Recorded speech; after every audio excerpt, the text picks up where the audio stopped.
We've tried different things, we need a new perspective, and I think the selection of students that we've got will give us that perspective.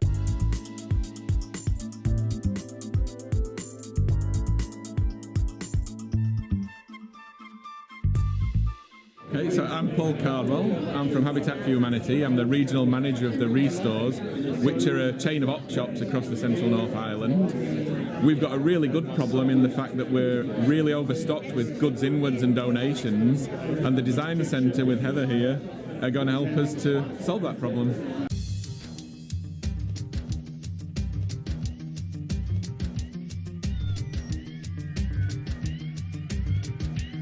It's been very good, yeah, the students are really interested, they're coming up with some good ideas already, we're providing them lots of information to help them.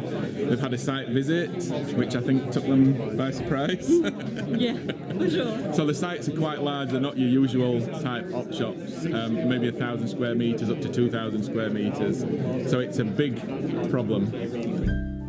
Good, yeah, the people are very friendly, they seem very professional, they've got a wide network of contacts, if you like, and things like this just help me to meet people from other sections of the community and possibly advance our business.